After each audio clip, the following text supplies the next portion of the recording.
First questions first. It's the most important one. Who has a cooler Christmas sweater? Jeff or me? Jeff. Yes! That's a lie. Probably because mine fits.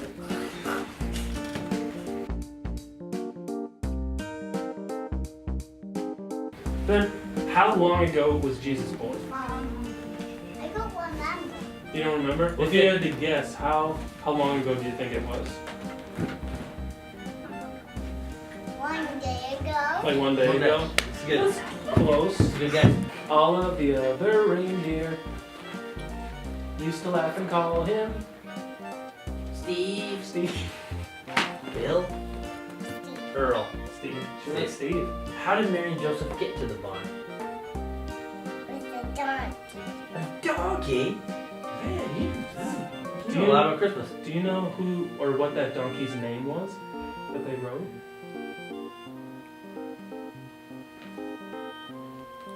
Christmas. Christmas tree, the donkey?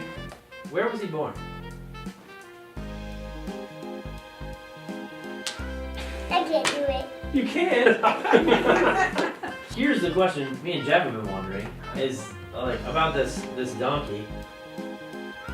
What was the donkey's name, do you think?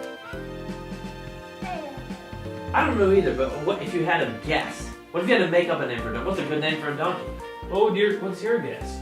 Clifford. Clifford. How much money do you think your parents should spend on your presents? That's the question. 27. 27? That's a good number. How much did they spend on your sisters? The same amount? Less? More? 1. 1, yes. One. That's significantly This guy. less.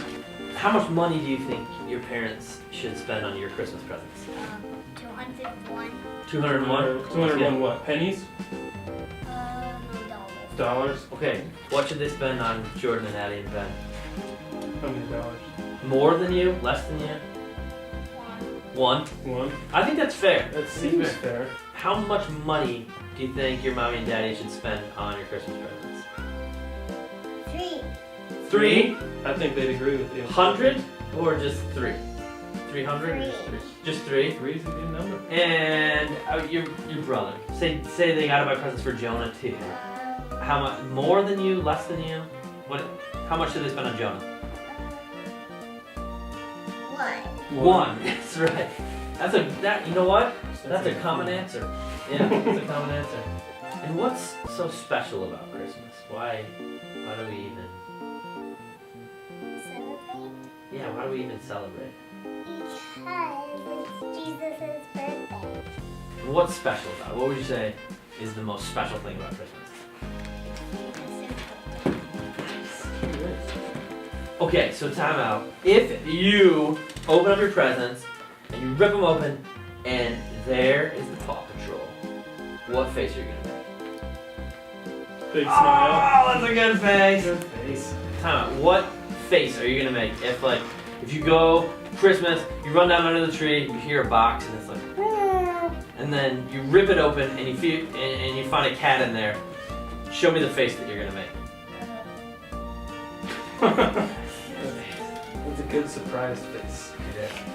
If you could have, what's the one present that you really want this Christmas? Karaoke table. Explain this.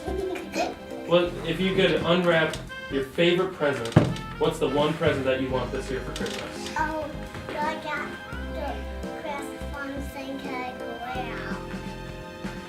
Huh? What Say is that it? again. What is that? Explain that.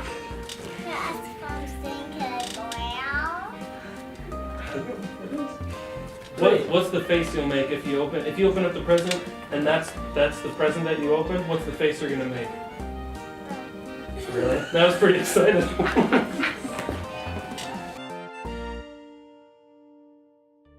What's up, everyone? I hope that you enjoyed that little video and that it helped you get into the Christmas spirit because, well, it's December. I'm starting to see Christmas lights go up at people's houses and the tree is up. We've had a couple pretty snowfalls outside, and I don't know about you, but I love a good, ugly Christmas sweater. And actually, you know what? This doesn't exactly seem very Christmassy, so I'll try this. There. Oh, actually, this This one's a little small, and actually I think it's a woman's sweater. Let's try again. There, that's better. Now I'm feeling good and Christmassy, which is great because we're kicking off a brand new Christmas series called The Problem with Christmas. And I don't know if this is necessarily a problem, but I just want us to get the whole picture. Like, I think a lot of times we miss out on the incredibleness of Christmas because we aren't seeing the whole story. Like, we know Jesus came because we needed a savior, but there's a whole story like leading up to that I think we forget about, or maybe we haven't even thought about or have never heard of. And so I wanted to take us through that story because it's no coincidence that Jesus came when he did. Like, since the beginning of creation and the fall in the garden, like, God began his redemption story, which begins way back in Genesis and hits its climax with Christmas and then still continues today with you and me. And so I wanted us to see the big picture and be in awe of God's grace this Christmas so that we don't let another holiday season blow by without recognizing and thanking God for this incredible interruption that we call Christmas that changed the course of human history forever. And it all started back in Genesis. Like, God created the world and everything in it. He created Adam and Eve and he set them up in the Garden of Eden. But then there was this major mix-up involving a serpent and a piece of forbidden fruit, and humanity gets evicted from paradise and sin enters the world. And now this is where everything really starts to happen. Like, things go downhill fast. There's a murder, a flood, and a whole mess at Babel. And then Abraham comes onto the scene. And Abraham, he's God's chosen guy. Like, through Abraham and his future children, God says he's going to do something new and amazing in a new land. But then Abraham's many sons and their descendants, they end up in slavery in Egypt. And so God sends a guy named Moses to get his people out of there. And there are a bunch of miracles like the Red Sea parting and food raining down from the sky. And after 40 years of wandering in the desert, God's people finally enter the land that God promised them. But it's not happily ever after because God's people are kind of like sinful, idol-worshiping messes. And so God sends some people we call judges to rescue them. But that didn't work. Like, God's people are still sinning, but God is faithful, and so he moves to a different plan. God sends kings to rule and keep them in line, but they don't work either. And so he sends prophets, and they don't work either. And so God's chosen people find themselves swept up in idolatry again, in exile again, taken captive by another nation again, and waiting for God to rescue them again. And so they wait, and they keep waiting, and they wait some more. For 400 years, God's people wait. For 400 years, there's no judges, no kings, no prophets, no word from God. There's just silence and waiting for 400 years. But then, a girl named Mary becomes pregnant as a virgin, and the world was never the same. An angel appeared to Mary's fiance Joseph and said, "She will give birth to a son, and you are to give him the name Jesus, because he will save his people from their sins." All this took place to fulfill what the Lord had said through the prophet. The virgin will conceive and give birth to a son, and they will call him Emmanuel, which means God with us. So after 400 years of silence, after 400 years of waiting, God decided that it was time to come and save his people. And so he moved. And he moved in the most unlikely of ways. But this time, when God came to save his people, he didn't part a sea. He didn't make food rain down from the sky. Like, he didn't send a judge or a king or a prophet. He didn't shout down at his people from the sky. He didn't do any of the things that his people were expecting, waiting for, or looking for. God didn't send a messenger. He came here himself. But he didn't come in a display of power or strength. He came in the form of a newborn baby, the child of a poor, unmarried teenage girl, a baby who would someday grow up to live, die, live again, and then save the world. The book of John, it says it this way: "The Word became flesh and made his dwelling among us. We have seen his glory, the glory of the one and only Son, who came from the Father, full of grace and truth." Or I love how it's written in the Message version where it says, "The Word became flesh and blood, and it moved into the neighborhood. We saw the glory with our own eyes, the one-of-a-kind glory, like Father, like Son, generous inside and out, true from the start to finish." So after 400 years of humanity waiting for God to send rescue, God did. But he did it in a way that no one expected. This great and holy but distant and untouchable God that we thought we knew said, "Hang on, I'm just going to come to you." And then he showed up, not as a powerful, majestic deity with angels declaring his arrival, but as one of us, like born in a barn with no fanfare or declaration at all, except for a handful of shepherds. I talk about a plot twist in this unfolding story of humanity. Like, the birth of Jesus was God declaring, "I am with you, and I'm here to save you."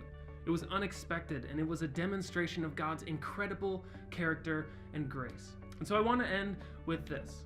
Like, even if you've heard the story of Christmas 1,000 times, each year it serves as a good reminder of a few things. That we are part of a bigger story. like it's God's story, a story that's still being written. And it's a reminder that God, he tends to show up in unexpected ways and at unexpected times, even today. And it reminds us that Jesus Christ is God's unexpected gift of grace and redemption. And so for this week, I don't have a series of brilliant or original action steps that you can take. I just have one challenge for you. That's to celebrate. This week, as Christmas is approaching, I want us to celebrate the faithfulness of God to us and to all of humanity. Let's celebrate the way that God has shown up for us and continues to show up for us today. Let's celebrate the way that God continues to surprise us. And more importantly, let's celebrate the gift of Jesus, Emmanuel, God with us. Let's celebrate God's unexpected grace.